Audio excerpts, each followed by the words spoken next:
What if the epicness that we sometimes spend our entire lifetime searching for exists not in spite of the boulders, but thanks to the boulder version of you, that these boulders inspire you to become? Often, when we least expect it, life thrusts us into the role of the reluctant hero or hero in our own story. How we respond in those moments can be the difference between thriving or just surviving. We believe that our story will be determined by how we dare to answer one burning question: how to choose to live. Join us as we explore the mindset shifts, innovative strategies, and captivating stories from my own life experience and those of my truly epic guests. So let's get this started. So, welcome to the How to Choose to Live podcast. And I am so excited. I have another truly epic guest today. You are going to love him. He is empowered, he is purpose driven, he is innovative, and he is definitely collaborative. And he has faced some boulders of his own that we can't wait to tell you about. And he is one of those who has definitely grown from those boulders. We really want to share. And now he's made it his mission, not only his passion, to really go out there and help people just like you, the movers and shakers and high achievers, figure out, what is my purpose? What is that next big step for me? So, without any further ado, let's welcome Keith Anderson of Career Alchemy. Keith, welcome to the show. Thank you, Meredith. I really appreciate the warm welcome. I'm so excited to be here with you and with everyone else listening in.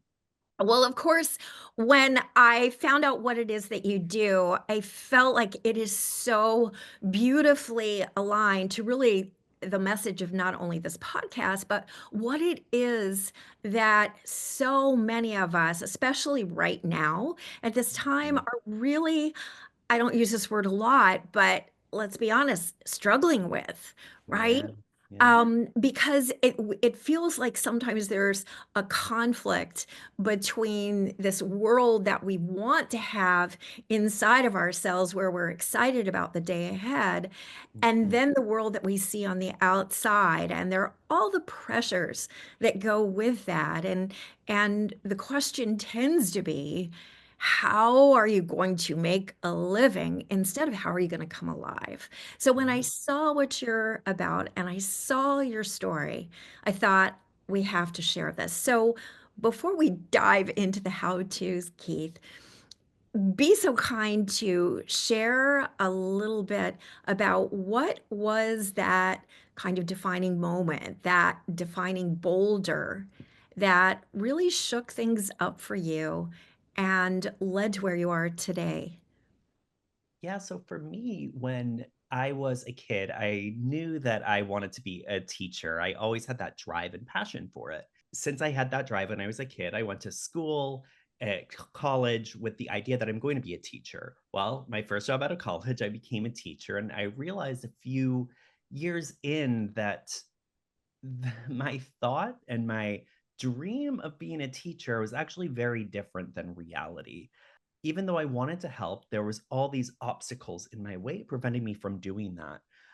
I had been listening to people in my life telling me, "Oh, maybe teaching high school, that's not the path for you. Why don't you teach university?" So I got my master's degree and then taught university, and then I taught ESL and all these different things, but I still had that desire in me to do something else. I just didn't know what. So the boulder came to me, or came on top of me, I guess, when I was in a bad motorcycle accident and was rushed to the ER in San Francisco, where I was living at the time.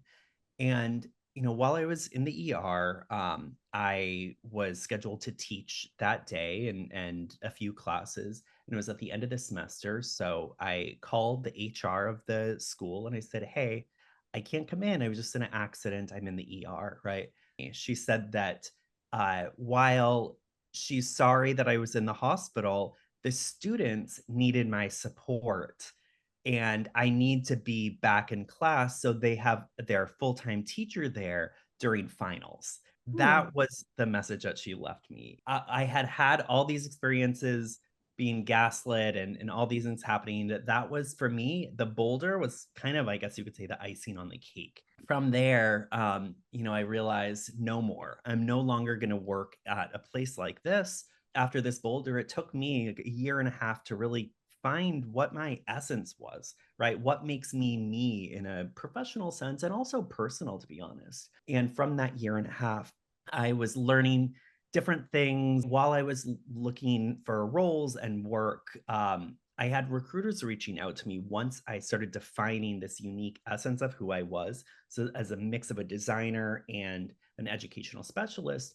And from there, recruiters from Google, Meta, other tech companies in the Bay Area reached out. And So what specifically? So what I love about what I'm hearing from that aspect, because we yeah, definitely have some people who I know you're listening to this and you're in the corporate world and you're saying, I'm kind of unique too. How do I yeah, marry these mm, maybe skills, talents, passions that seem very, very different on yeah, the surface? How do people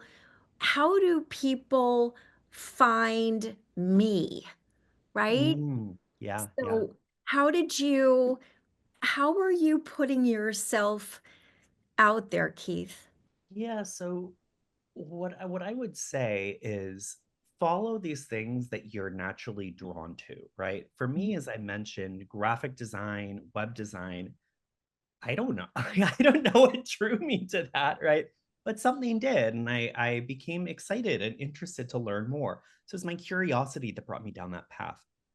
Did I have any hidden agenda or some bigger plan in mind of where that would bring me? No. But there's these things that just were kind of brought into my life, these Mm-hmm. opportunities. In this case, at the university, I was able to take one class a semester, right? So seeing these opportunities when they come up and just taking a risk or saying, hey, why not do this? I would say also to a lot of people, to be very honest, there's a lot of this self doubt that comes in, or this chatter that comes in of like, oh, I don't have time for that. I'm too busy. This isn't helping me get ahead, all of that stuff. When really, in my case and with a lot of the people that I work with, that's actually not real, you know? And you Right. just need to kind of just trust, right? Trust that this path that you're being led is bringing you down the right path. And maybe you just don't see it right now. But when things start to gel and start to come together in some weird way that we don't always know in the moment, that's when it's time to move forward. I think that's so important, Keith, because Yeah. as I hear your words, of course, naturally I reflect back to my own experience and Yeah. also to some of the experiences of my clients as well. And Yeah. and it's funny, virtually all of a couple of things here I want to emphasize. One, virtually all of the, let's say, career paths that I was ever excited about, even if it was a relatively short period of time that I was excited about it. If you had asked me how I got into it, I would have said accidentally. And Yeah. and because to your point, it really wasn't calculated. It was a series of fortunate events and to your point, a curiosity about something. And Yeah. here's the really, really critical second point that I think that I'm hearing between the lines for you is that Mhm. one, there's no danger, quote unquote, in taking a risk as long as you give yourself permission that whatever you find out is going to benefit you. So if you find out, oh my gosh, you've started doing it, this is the thing, at least for Yeah. now, that Yeah. I can really get excited about. Hooray. If I Yeah. eliminate it and say, "Ooh, this sounded wonderful," like with your English, your passion, you thought that your passion for teaching would look like that. Yeah. Well, it didn't. But it doesn't mean that you don't like to share wisdom, you don't like to share knowledge. You just simply did yourself a favor by crossing one possibility off your list. And so Yeah. I think being willing to be curious, being willing to have enough confidence in yourself to say, you know what, if I need a year of exploration, Yeah. then I'm worth it. I'm going to give myself that. I don't have to have the answer before I start. I Mhm. start, and that's what will give me an answer. And Yeah. from there, I can make better and better choices. Would you Mhm. say that's kind of parallel to what you have experienced? 100%. And the one thing that stuck out with what you just said Mhm. were the simple words, "I'm worth it," right? I think uh, so many of us we deprioritize ourselves when we really need to be the ones who are advocating for ourselves and our own happiness and our own exploration, because no one's going to do that for us. Knowing that you're worth it and then acting on that these things, like for me, as you said, becoming an English teacher and realizing that it wasn't my path anymore. I'm so happy that I taught English. I'm so happy I went down all these paths, because now it makes me who I am. And Yes. and honestly, Meredith, these things that I have in my past, sure, I'm not teaching anymore, but in the work that I do as a career coach, I bring in a lot of psychology, a lot of linguistics, English, my experience in tech, all of this stuff, right? And that's Yes. now my unique signature DNA, right? That I bring to them. Yes. And that's what other people are finding on their own, because we're all one out of 8 billion. Yeah. Yes, yes, yes. I love that. And I think what is just so important is often where we believe we pursue this thing that we call like our it, as Mm, if, again, the clouds are going to part and the angels are going to sing, and, yeah. this great big scroll is going to be given to us, and we unroll it, and there it is, written down, our it, right? Right. And what the it is, kind of to your point, as simple as going out there and being you. I love the Mm, saying, be you till you're full. So be you till full. yeah. And all of the messy, kind of perfect imperfections that make you this quirky individual that now has totally a unique brilliance. It's not something that Yeah. anyone else can steal, anyone else Yeah. can mimic. To your point, it's really what makes you you. So Hmm. fast forward back into your story. So Hmm. now you've had all these recruiters from major companies reaching out to you. What Hmm. then? What happened? For me, when it started happening, I had a bit of imposter syndrome. Like, oh wow, these recruiters from these large tech companies are reaching out. What do I say? What do I do? And even when I started interviewing at these companies, it was the same. Like, oh, they're so better than me. They're so more advanced, or what have you. And what I realized once I got the job at Google and in all these other tech companies, at the end of the day, it's just people. Like, we're just people who are helping people. So when I realized that there was not this kind of big brother like Meta or Google thing, there it was really just these everyday conversations and the growth that we all had to help each other and the company. Then I realized, that I I am important, and I'm the same as everyone else, right?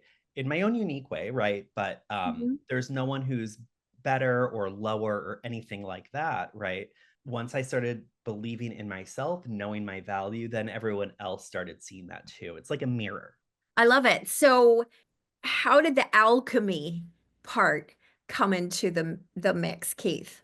For me, an interesting piece that kind of came out of my darkest point when I was teaching. I didn't know what I want to do with myself. I was really depressed, overweight, earning less than 30,000 a year. I was really out of solutions and I didn't have any path. I didn't know where to go.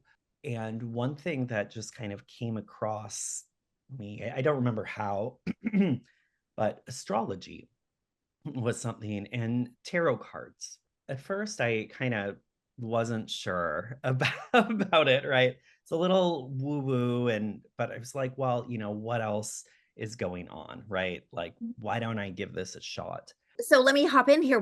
Did you Yeah. start with like a question? Were you seeking and saying, I'm stuck, I have no idea, I've been trying things and I still feel like I have no clarity. This seems very far-fetched and probably to some people kind of weird, but what do I have to lose? I might as well just give it a whirl. Was it like that or? Yeah, it was like that. And I would say that I at that point I felt like I had no direction. So I actually didn't even have a question per se. I just like, okay, let me go see an astrologer. Let's see what they say. And they did my birth chart, right? And so they did a reading for me, and that helped shed light a bit more on my direction and just helped ground my feelings and where I was in my life. And from there, my interest in astrology, tarot, clairvoyance grew Mhm. exponentially.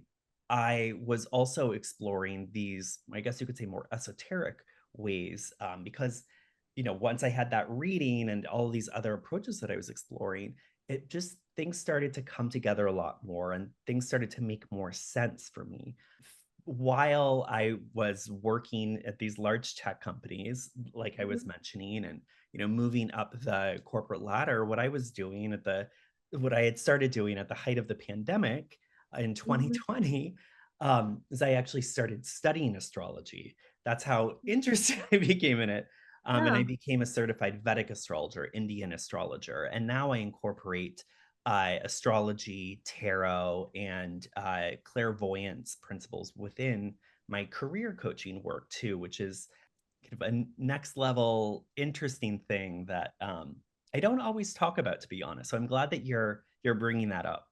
So let me ask you, how have you how have you found that the astrology or tarot, um, how do they align for with either you and because what's interesting to me is that I think it doesn't necessarily matter whether you believe in this realm of spirituality.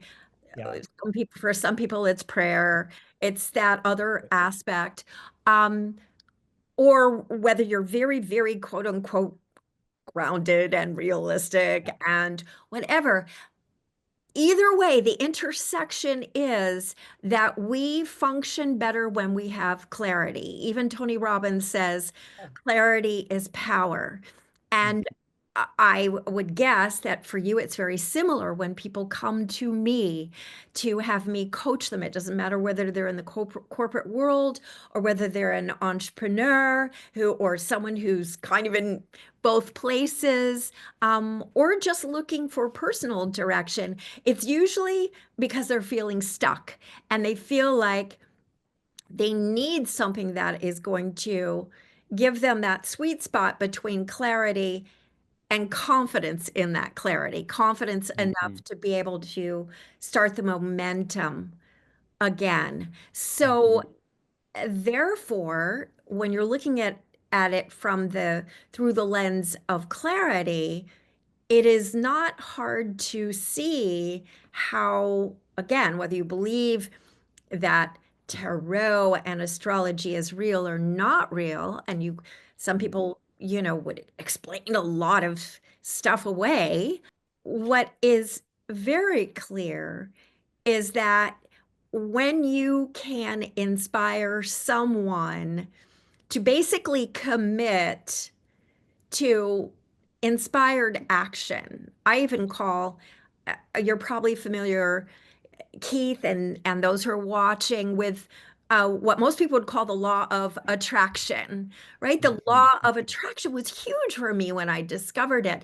And mhm, yet I have evolved into a place where I look at the word, and I think you'll love this being into linguistics, but where I take the word attraction and view it more like a contraction for the words attracting the right action, mhm, attraction. mhm, And when we have inspired action, mhm, we tend to have a higher level of performance. We feel better, and we're more likely to get results that feel like progress. yeah, So, how exceptional that for you, that clarity, trying here, trying there. I'm sure there were very helpful people in your life trying to yeah, give you clarity at the same right, time.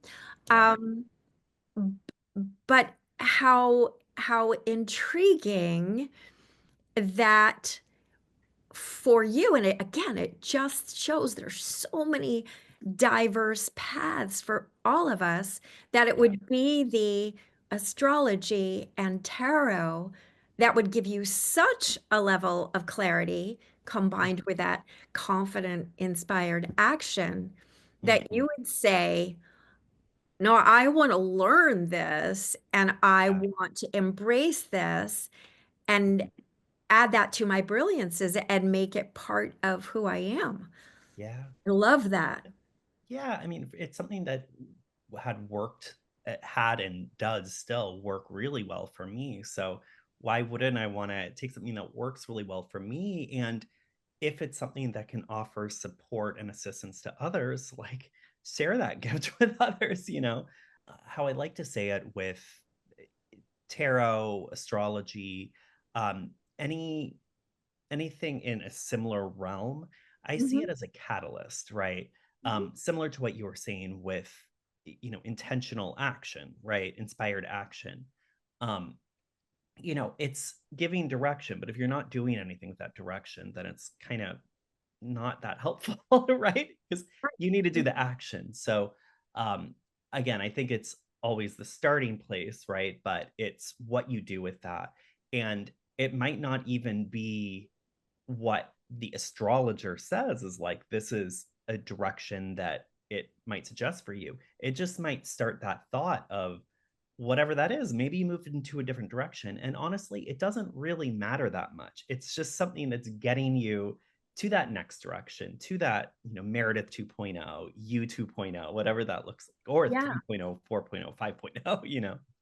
Yeah, yeah. And I think again, what's intriguing is, and I'm going back to Tony Robbins again, and he's definitely not the only one who has said this, but it's really um, our lives are often enhanced by the power of the questions that we learn to ask. Yeah. I think whether it is astrology or whatever it is, whatever Mm, variation of the inner game, um, even the boulders in our lives, yeah. they inspire us in sometimes very painful ways to Yeah. let go of a fixation with certain questions that we've been asking and Yeah. putting on the shocked face that we keep getting the same answer. Hmm. Well, let's take a look from a different perspective, Yeah. and maybe we'll get a different answer by simply asking a different variation of what, on some level, might even feel like the same question. But Yeah. when you use different words, Hmm. the path that it can point to can feel quite different. And Hmm. so, so how did you get to the point where your corporate life is trekking along to the point where you said, okay, been there, done that. that was fun. Yeah. What's next? How did that transpire? Part of it, I think, goes into what I've learned now in my life is kind of my philosophy about work and I would say even life in general. And really, you might have a goal and destination in mind, but like there's never really that like, oh, I've made it place, right? And that took me some time to realize. Like when I moved from teaching into corporate, right, at Google, it was like, wow, I've made it, right? Then Yes. I realized, oh, there's more out there that I'm meant to do, right? So for me, that next move for me was moving up the corporate ladder. I became Mhm. a senior leader at several tech companies, right? And it was great. And I thought initially, like I had made it, right? But then what I've realized for where I am now in my life is my next journey is not helping a company or another CEO, Right. build what they're doing, right? They're really impactful things. But now it's time for Yes. me to be doing that and for me to be assisting people to find Yes. their path, right? That's Right. really authentic and unique for them, right? For me, it's about empowering people now. It's not Yes. just about following the corporate structure. Although will say, because I do help a lot of people that work in the corporate space, I found a lot of value from it, right? So I Yes. think that Yes. Yes. Yes. whether it's that, nonprofits, being an entrepreneur, whatever it is, whatever that drawing is coming to you, like it's being able to make that next step and having the guidance there to do that. Because as you know, we all know, stepping into something completely new can bring anxiety at times, Oh yeah. Yeah, for a lot sure. of times. Yeah. Sure. So how did you manage that anxiety and Mm. decide that this is going to be the next chapter in the hero story of Keith Anderson? I love that question. I love that you bring in the hero story. Well, speaking in that language of the hero story, right? I didn't realize or know about this kind of life pattern until I started moving in corporate. And, there were ups and downs, just like in everyone's lives. And what I realized is I'd been through a cycle of the hero's journey at that point, and now I need to become the quote unquote fool, for lack of a better Yes. expression, right? Mhm. But take a risk, take a leap, and things will work out.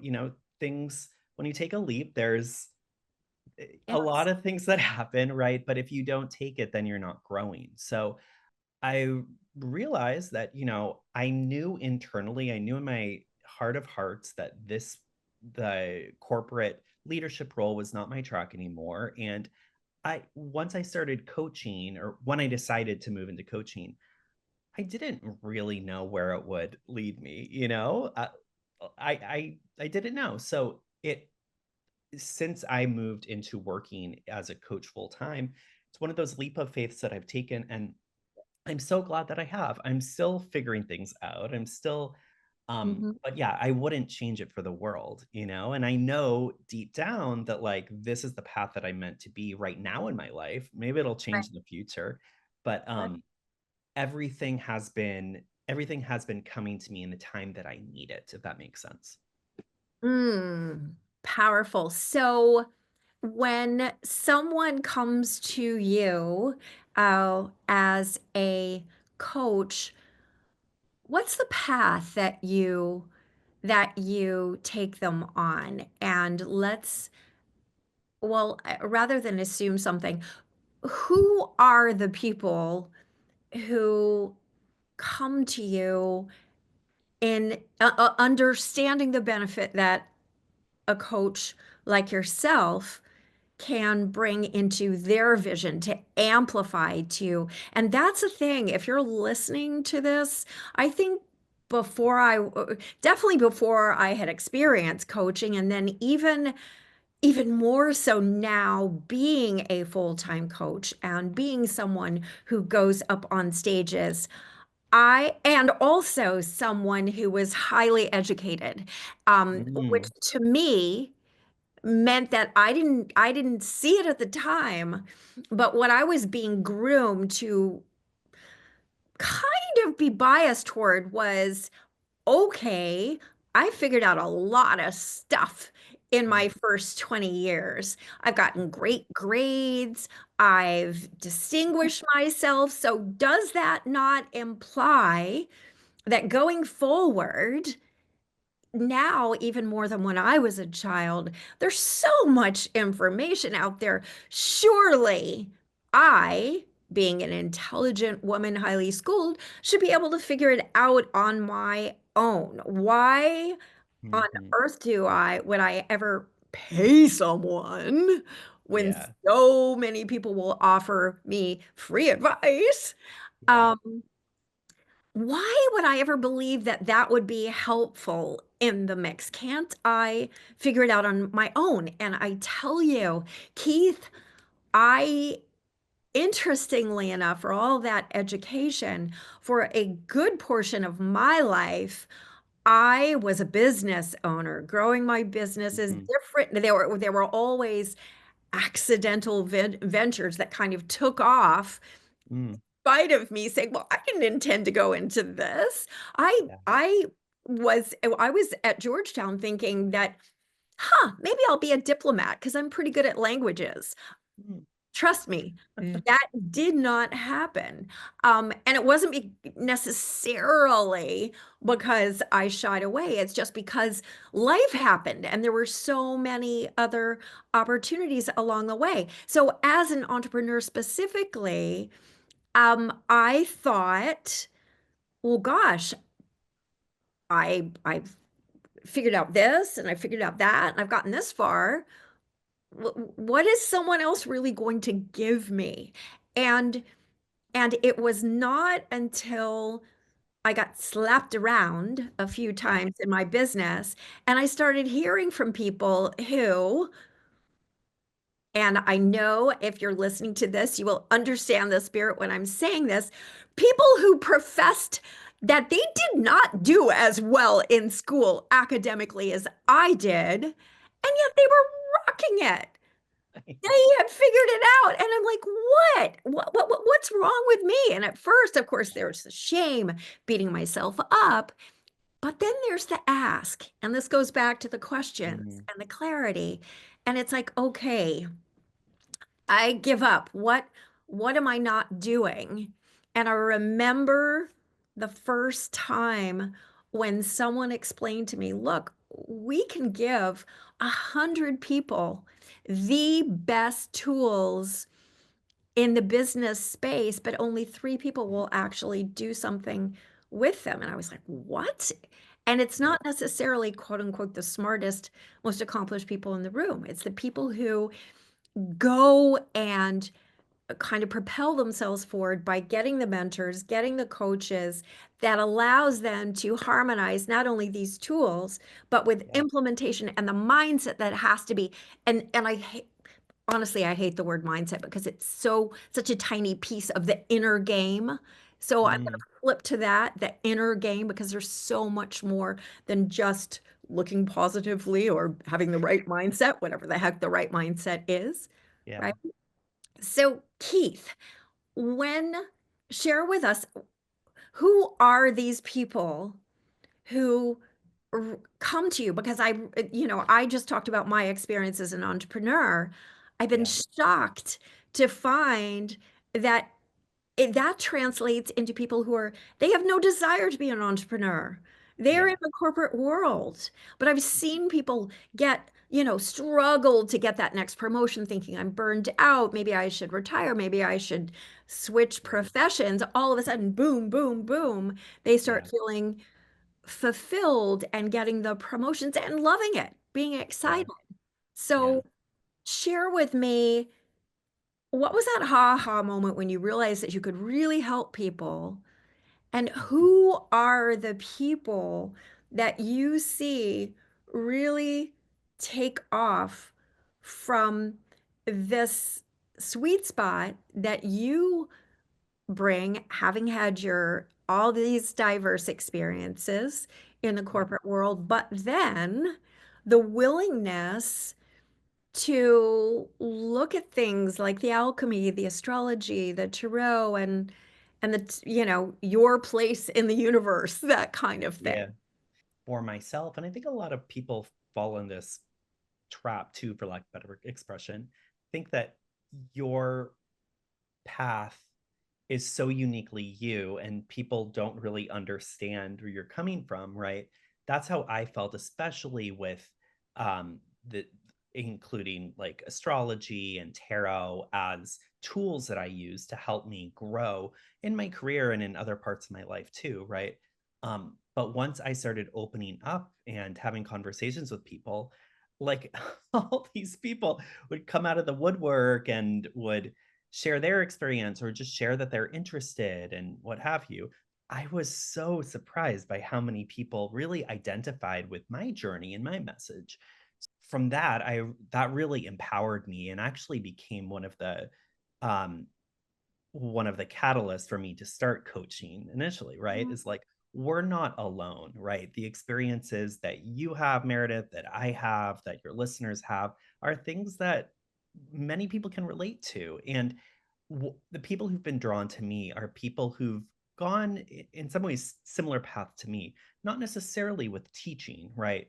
But similar to what you were saying, like I had checked all the boxes, I was on honor roll in high school. I went to a good school, got a reputable degree, and I did all these things and I felt really good from doing it. Like I had checked the mark, I had achieved something and I deserve some respect or deserve something, right?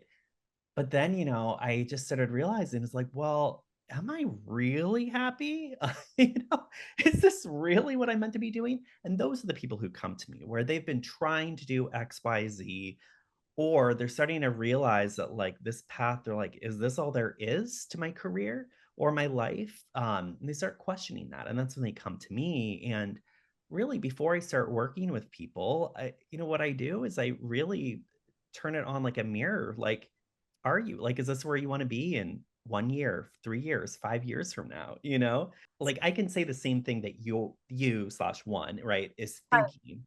um even though you're thinking it, I'm putting words to it, you're hearing it. It's like, I think, as you were saying earlier, right, it like changes the perspective or something where you see things in a new light. It's interesting. I definitely find that a lot of the people that really just flourish from this either are people who are not at all where they thought they would be right now in their life, or they are, to your point, exactly where they hoped they would be. Yeah. Now Yeah. they're discovering. But I don't feel like I was promised I would be feeling right now. And I think and share with me if you experience something like this. I think one of the things that was the biggest aha for me, and that I see it on the faces of my clients on Zoom, I see it in the audiences when I speak from stage, is that we get so attuned to our own chatter in our Yeah. own mind. And often it's gotten to the place where it's on autopilot. We don't Yeah. even know how to separate what's intentional inner dialogue from just like a song that gets stuck in our mind. I mean, it's could Yeah. come from the same place. What do we know? And then Right. we have the same group of influencers around us. And I'm not just talking about social media, although now it can be, but it can be the same people in our lives Yeah. with their own set of fears or passions. Yeah. Um, and it becomes this churn to the extent that we have zero capability of seeing our own blind spots, even if it's right Yeah. in front of our face. And it's so Yeah. intriguing because I think, for example, in the world of athletics, having a coach, even with someone who is a Hall of Famer, I mean, as good as they get, Mhm. you would never say, "Oh, the guys on that team are so good. We're going to save a lot of money. We're going to just get rid of the coaching staff." I mean, my God, if these guys haven't gotten it by now, you really think Right. they're going to get it anymore? It's that inability to pinpoint just that one new perspective, or Yeah. saying, you know what? Here's what I'm hearing when you say that. Yeah. Is this what if instead of using the word challenge, you use the word commitment, Hmm. Hmm. right? For Yeah. example, Hmm. it can all of a sudden just kind of like whoop, change the dialogue. Yeah. And when you change the perspective or expose a place where inadvertently we've been thinking small, Yeah. then of course it's the benefit of having the champion, someone who sees us as this bigger, bolder version than we've been allowing ourselves Yeah. to see. And I love the fact that you've gotten real daring about introducing the kind of astrology piece to it, because it does lean into um, you're not going to be able to understand and explain everything in this planet, nor are you supposed to. So you Right. either are going to use the unexplainable as your friend and your momentum, Hmm. or you're going to sometimes shoot yourself in the foot by saying, yep, if I don't see it, I don't believe it. Yeah. Right? Yeah. Yeah. I mean, it's interesting when you say that, right? Because astrology is something that's been around for thousands of years. And, Yeah. it actually, like, if you think about it, right, it actually is based in science. It's based Yes. on the the degrees of the stars and the relationship. Right. So it's interesting how now there's this belief that, like, oh, it's not scientific if I can't see it, because it's just really interesting, Right. No, yeah. Yeah. you know. Yeah. um I mean, but there are yeah. quite a few things that we in our various cultures believe emphatically in that we cannot see, and there we have zero potential of being able to prove things one way or another. But it's interesting how kind as a species and culturally we take on these biases, Yeah. um, and yet whether we embrace them or are open to them, they can lead down very different paths. Yeah. Yeah. Yeah.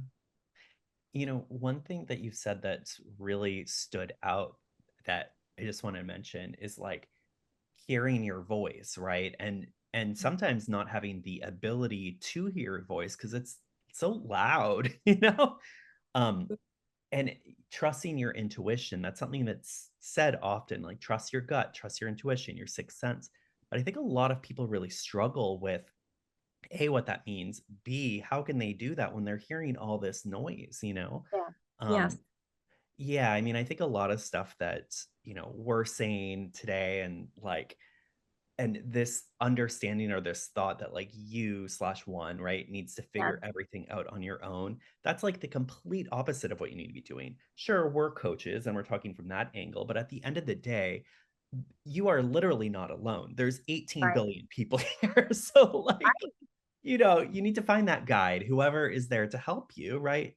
Get ahead. And we're here to help each other. That's our purpose in life. So, And that is one of the through lines, Keith. We've talked about through lines and the uncanny sometimes of how, you haven't listened to every episode of this podcast. So you would have no way of knowing that a returning theme was I went the furthest, fastest when I stopped trying to do it on my own, when mhm, I stopped trying to boulder proof my life, I didn't go mhm, out seeking things that might destroy me, quote unquote. mhm. And yet, when the boulders did fall, and they do, life has a funny sense of humor sometimes of asking us, demanding that we become the reluctant hero in Mhm. our own story. And so when instead of looking for evidence of how bad this is, and Mhm. sometimes it's pretty freaking bad. If you've been Yeah. listening to my podcast, you know my story, you know some of these other stories. It can feel bad. And yet there's always a clue. I mean, and so why does someone whose daughter, literally, for example, was crushed by a boulder, how Yeah. can I say that with all, and that's not the only boulder in my life, that often epic arrives disguised looking like the impossible. Mhm. And it pushes and it quote unquote destroys some things that you think you can't live without, and then all of a sudden you live even better without them. Yeah. It's a pretty amazing phenomena, to put it mildly. And one thing that I want to highlight, that again I feel like is kind of between the lines, Keith, that you've been um, saying, is that at some point I think we need to not only give ourselves permission, that's the first step, but invest in the, I'm going to use the word truth, the truth that our minds have a lot of stuff going through it. A lot of stuff. Yeah. And it's not unlike, I call it getting our it together. In other words, our inner technology together. Mm. And it's not unlike the technology that sounds like you were immersed in. Yeah. I am fairly certain that if someone had walked into your leadership meetings and said, you know what, I have this great idea. Let's completely get rid of passwords and virus protection systems and just pretty much anything goes, whatever comes through. And so I mean, am I naive in believing that probably no one suggested that as like the next great idea? Because Yeah. where I'm going with this is Mhm. that in the world of IT, Mhm. never in a million years would we consider, right now anyway, having a viable product that does not have some means of Ah, password protecting and virus protecting, because yeah. we know that not everything that's going to beam itself toward our computers Yeah. is going to be worthy of allowing into the system. And Yeah. yet, we don't give ourselves that same level Mhm. of worthiness to say, is this Ah, thought really worth thinking? Does this empower me? yeah. Or is this maybe some little virus that's trying to steal my Mhm. sense of identity, how I Yeah. see myself, and who I believe myself to be? Maybe this Yeah. idea Yeah. actually needs to be quarantined. And I'm giving myself supreme Yeah. CEO, Chief Excitement Officer, power Love that. to say, because I'm the hero and shero in my own story, right? I am the only one who gets to choose ultimately Yeah. what thought is worthy of empowering the system and what needs Mhm. to be quarantined. You don't have Mhm. to agree with me, but Mhm. I have a certain level of responsibility. It's not just, hey, Mhm. whatever thought I think must be a good one. Yeah. Because we've gotten to the point where we have flabby thinking because we've heard so many Yeah. different things. And if you're listening to this as one of the listeners, you may have heard me say that, to me, a perfect kind of giggle is that just reinforces this, is those stupid songs that get stuck in your mind. Mhm. Any mind should know what songs you like and you don't like. It should be your own mind. So clearly, our minds are not just there for the sole purpose of making sure we're in harmony, right? Right, right. On top of that, right? Like it's our thoughts, but then when other people react to our thoughts, I mean, who knows what they're thinking, but like they could look at you funny or they could laugh or whatever. Things can seem so complex if we let them, right? But like really, once we just get back to the essence of things, Yes. like it doesn't need to be, right? Like if you believe what you believe, right? Who cares what anyone else out there thinks? Yeah, Do and them. it's finding a system that I think it harmonizes, because again, I think it's all about harmony versus discord, although Yeah. there could Yeah. be a function for discord, of course, but harmony, that's why for me, as I have evolved as a member of humankind who desires to emphasize the kind in humankind, for me, th- it really has evolved into a framework, which has become my framework, Yeah. which is what I call the epic, the culture of epic. And this is Yeah. where you check in on a regular basis. Does this empower me? Does Yeah. this empower, am I empowering those around me by what I'm doing? Does P for purpose? Does this crystallize my purpose? Does this align with my purpose? Does Mhm. this help others feel infused with their purpose? The I, is it innovative? Is it always, to your point, am I being curious? Am I Right. daring to ask myself some new questions? Am I inspiring others to Mhm. innovate and giving them the space and the support to innovate? And then finally, the C, Mhm. am I remembering to collaborate? And that I am not, I'm going to go further, faster. I'm going to leave the world a better place when I remember that I'm not intended to Yeah. do this alone. So, what sort of framework or steps do you take someone through who's coming to you, Keith, who is at that point where they say, I think I need something different. I feel unfulfilled and unmotivated right now, and yet I'm scared. I don't, I've asked, I lie out in bed at night. Trust me, I've asked myself the same question over and over again. What do Yeah. you, what, what are some of the first steps that you take to help people start to get that momentum going again and that clarity? So really like to start to explore things that are not what you're stuck with, right? But are in the direction that you want. It's really kind of opening the brain to like, what if, right? Like, what if this was something that you could explore, right? What if you were doing something like this? What would that look like? It's getting into that mindset, right? Um, and when I work with people, I like to do a lot of journaling, a lot of discussion, right?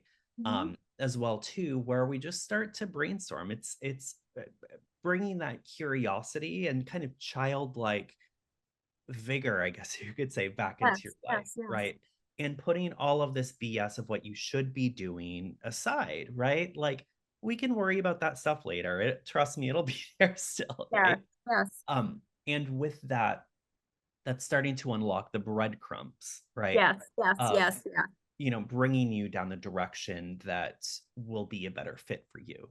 In addition to that, most people they have some idea, like a few breadcrumbs already on where they think they want to be going in their next phase of their career. Mhm. But there's like if you ask them like, would you bet $100 million on this direction, they'd say absolutely not. Right. Right, So right. it's like getting to that clarity is through those pieces. And in addition to that, I I bring in astrology, tarot, and something also called human design, to really help people understand a bit more of who they are at their core, right? Because Mhm. honestly, I don't believe that your career is something that happens in isolation, or really anything happens in isolation, right? So once you start unlocking these things about who you are as a person, how you operate, then it starts bringing these new things that maybe you didn't even think were possible, right? Or were even there, something from your childhood, who knows? But Right. that's when you can start going down and really getting clear on what is this next direction for you, right? The one thing I do see a lot of people get a bit stuck on is this idea that like you need to find your life purpose, quote unquote. Like Yep. immediately, like there's this some master plan of what you should be doing, right? And Mhm. I firmly believe that that's not real per se, right? I think it's what's the best next step for you, right? To meet whatever needs you have and how you can help and assist others, right? But like there is no lifelong purpose, like this is what you have to be doing. That's so much pressure, right? Why put so much Yep. pressure on Yes. yourself, you know? Yes. Yes. And it's funny because I think you've brought us back to really the quote that for me is really at the foundation of this podcast. And it's that Howard Thurman quote. It's, don't ask what the world needs, ask what makes you come alive and then go do Yeah, that because right. what the world needs is more people who have come alive. So, Yeah. so Keith, this has been uh, amazing. I love sharing these ideas with you, and I know that there's some gems here that we really, really, really want to emphasize if you're listening to this and if you're feeling stuck. And, um, of all the gems that are here, I would say that definitely one of the, most resounding ones is there's nothing, quote unquote, wrong with you Yeah. if you let go of the notion of feeling like you have to do it any one certain way or you have to do it on your own. In fact, there's something right with you if you are willing to be curious and you say, what was your experience? What worked for you? What didn't work? And get a coach, get a mentor, surround yourself with qualified people to help you go further, faster, whatever going Yeah. further means to you. So Keith, I always ask three questions at the end of every episode. And so the first question is, I want you to imagine now that it is hundreds of years in the future. And for whatever reason, human beings, those who are trying to figure out how to be, who to be, have lost access to some of the greatest wisdom that would help them decide how to choose to live. Mhm. What are three gems that you would leave with those people to get them started on a path that Yeah. would help them learn how to choose to live in a way that is going to make them feel fully alive? So the first thing I would say is really trust those um, kind of hits of intuition or guidance that you hear or feel, right? And what this is kind of things that kind of come out of the blue, right? It's not the mindless chatter of like, oh, should I do this? Should I not do this? It's like this new idea that comes up, right?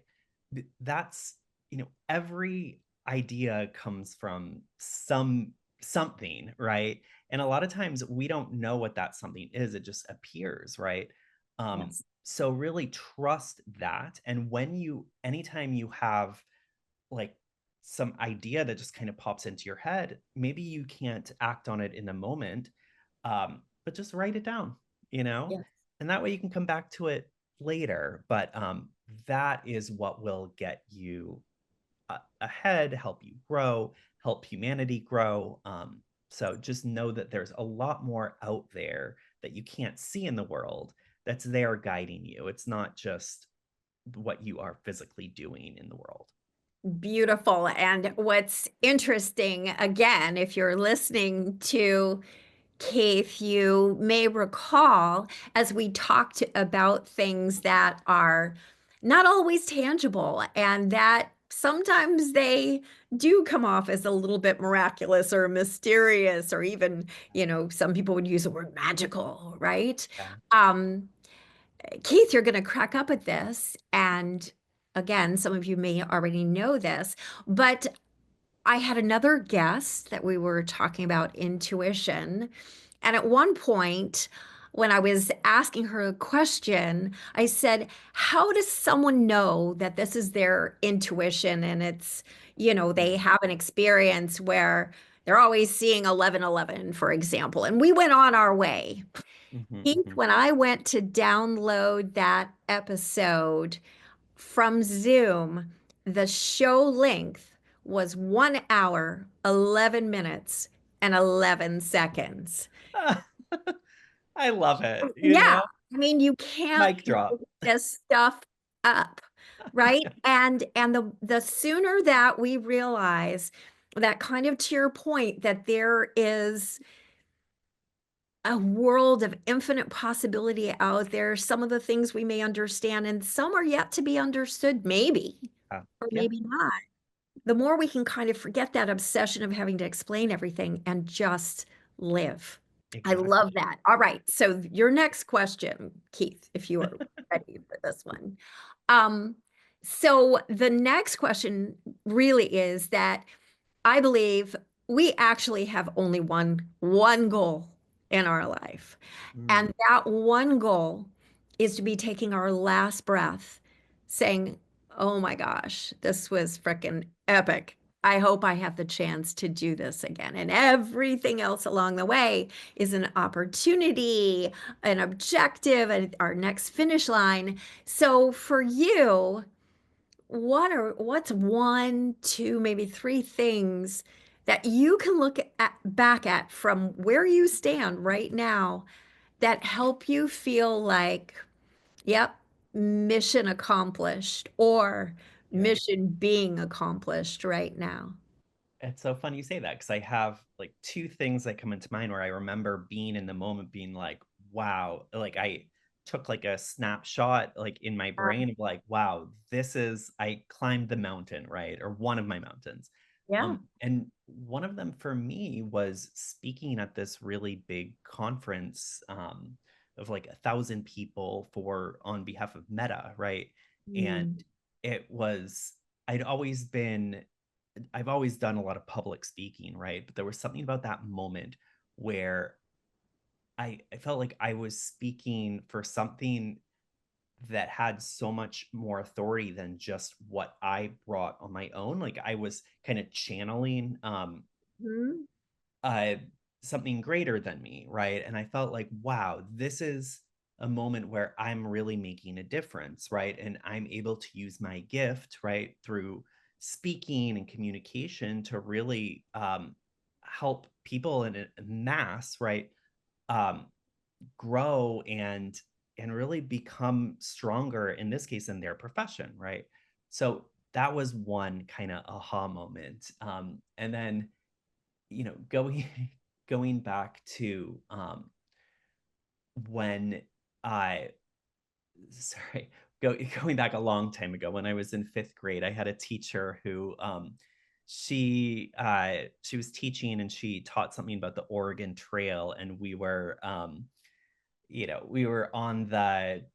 the playground, like doing some experiment with it. And we were all in our wagons and stuff.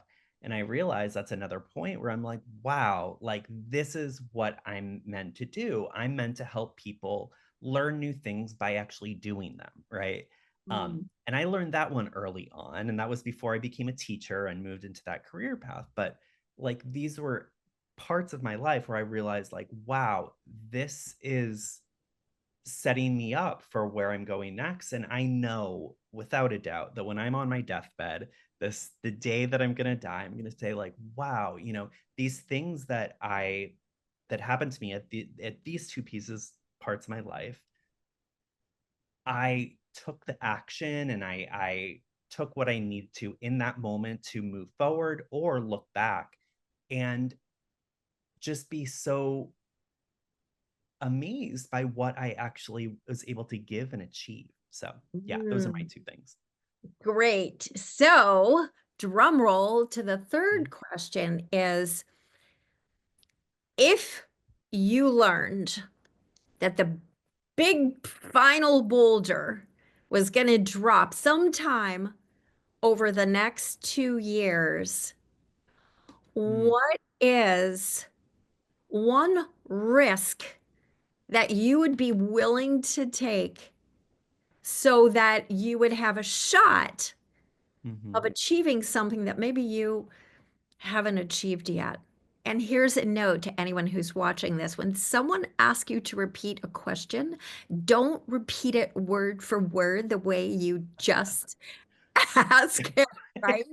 So here's another way of looking at it.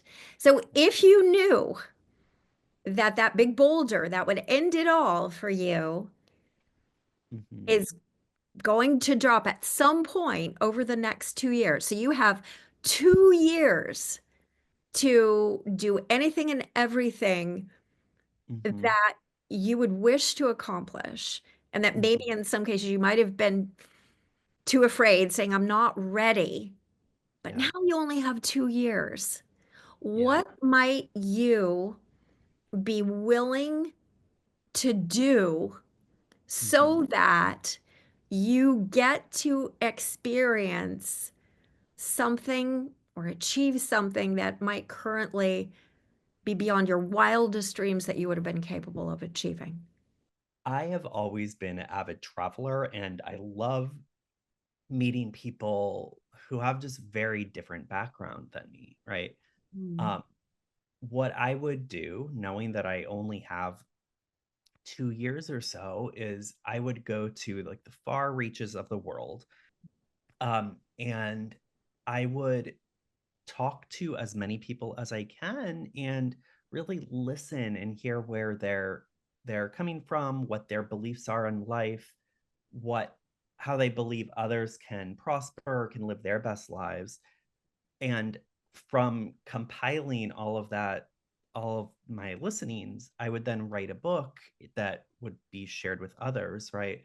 On like what are the commonalities that people of all these cultures say are the keys of life, the essence, and then what are the differences you hear, right? Because I firmly believe that you, me, one, right, we have a lot of great stories and a lot of ways we can guide people, but it's not us, it's about the joint us, um Yes. so I Yeah. want to help spread those stories on like living a purposeful life, but from very many different cultures that are very different from each other. Woo! Yeah, Delicious. All right. Note to yeah, self. What's next on your little big epic agenda, right? yeah, yeah, yeah. Yes. So, speaking of talking to different people and different cultures, if you were watching this, I would guess that you would love to stay connected with Keith and find out what he discovers in all of his adventures going forward. So, Keith, first of all, if someone is feeling stuck and has quote unquote tried everything, and Yeah, maybe even if nothing works, yeah. how would they reach out to you to have, let's say, a strategy session where you can give them a little bit more insight about what you do and whether it might be the answer for them? How would they be able to set that up? With this, as I mentioned earlier, right, like I work with people who they tend to need tend to want a bit more direction in where they're going in the next phase of their career, right? And I would say now that with the folks that I work with, there are people who realize that now with AI and the movement with technology, like they need to future proof themselves, right? Or they need to figure out how they can adjust because the things that they have been doing in the past just aren't working anymore. The same thing with searching for a job. So if this is you, I'd love to talk, have a complimentary consultation. And yeah, you can check out my website, sign up for a session for us to chat. And my website is www.keith, KEITHAND, like Keith Anderson, but just the AND, .co, not .com, but .co. So again, it's www.keithann.co. Yeah. Perfect. And we will, of course, have all of this in the show notes for you. So if you didn't remember that and you want to come back, go look at that. And can we find you on social media? You can. So I'm at Career Alchemy is my handle on TikTok, YouTube, Instagram, and then on LinkedIn you can find me with my handle Keith and. Fabulous. Yeah. Fabulous. Well, Keith, this has been so fun brainstorming with you, having this conversation with you. I can't wait to see what the timestamp is on Zoom when I pull this up. And you, this wonderful listener or watcher, if you're on YouTube, Keith and I have loved having you here. And I would suspect that there's at least one person in your circle, in your orbit, who would benefit from some of the points in the conversation that we had. And so do this person a service, a kindness by reaching out to them and maybe sharing this episode. And of course, Keith and I would love if you would leave us a comment, what you found kind of was aha in here. Leave us a like, subscribe to the podcast so that you can hear all the through lines that we have and the next time Keith returns.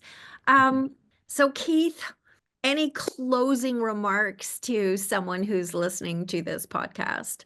The one thing, just know that you're not alone. That's kind of the big thing that I really hope that people take. Like, there's always someone who can help you with where you're at now. Yes. Woo! Yeah. Words of wisdom. So, the How to Choose to Live podcast, Tramily, Tribe Family. Be sure to stick around because you know there is a bonus tip right after this. In the meantime, we are here to help you discover and unleash what is that epic version of you that is empowered, purpose-driven, innovative, collaborative, and how can you in this moment that remember you have never lived this moment before and you will never have the opportunity to live this moment again, what can you do to ensure that you come even more alive? So I am Meridith Alexander Key. Thank you so much for joining me on this podcast and stick around for the bonus tip coming at ya. So, what do you say we have some fun with today's bonus tip? First of all, a quick review. What are the three things that you need to master in order to really become the sovereign of your inner game? Well, remember, it's not having the elephant in the room, it's striving to have the elf in the room. I'm talking about your ability to envision. Yes, tap into your imagination for something other than what? Other than worry, fear, and self-doubt. So we're working on building and growing our envisioning muscle. So that's number one. Number two, L, language. What are the words we use to describe our interaction with this amazing adventure that we call life? What are the words? Because the words help us categorize it. It's the words are like the colors on the masterpiece that we choose. And the way we describe i.e., process what's going on around us, that really impacts the way we experience our life. And then finally, F, focus. Are we going to focus on the presence of what we want or the lack of the presence of what we want? And interestingly enough, science is studying more and more that for whatever reason, our brains really, really light up when we have conflict, when we have disagreement, when we have disruption. So, therefore, with all that kind of chaos going on in our brains, do you think we are functioning at our optimal level? We're not, are we? So, how do we get away from the chaos and the awareness of the disagreement and discord? Well, it's by, again, building another muscle, that focusing muscle, so that we can nurture ourselves more in the direction of focusing on the presence of what we want versus, oh my gosh, it's missing again. There's the lack of the presence of what we want. Today, we're going to do a little exercise that leans into the first of those, the E, the envisioning muscle. And so, thinking along the lines of the what if, today I want you to envision something very, very simple. I want you to envision that it is 5 years in the future. And for whatever reason, you can no longer professionally or personally do what you are doing right here, right now. Has to change. So, if that were the case, if 5 years from now something dramatically had to change in your world, what would be the next thing that you would explore? What might you try, especially if you knew that you could not fail? You've got some universal manager or some fairy godmother or whatever works for you, maybe just a magic wand, or maybe just a lot of grit and whatever you've worked to build at this point. I want you right now to get all the buts out of the way and just play the exercise of building that envisioning muscle. And I want you to take 5 minutes and write down what are 3 to 5 ideas of what might be next. What might you play with next? And then part two of this exercise is to really take a look at it, kind of reverse engineer back and say, what's holding me back? Why am I not exploring any of these? Or are these some things I can be building right here, right now, concurrently with what I'm already doing? Or what is it about these things that really excites me?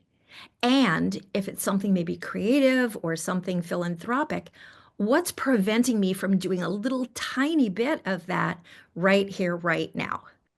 So that's your epic bonus tip for today. Give yourself the gift of epic and give it to those around you. And I'm talking about the gift of empowerment, purpose, innovation, and collaboration. And I'm Meridith Alexander, CEO of Grit Mindset Academy. And until next time, go out there and do something epic. Booyah, baby.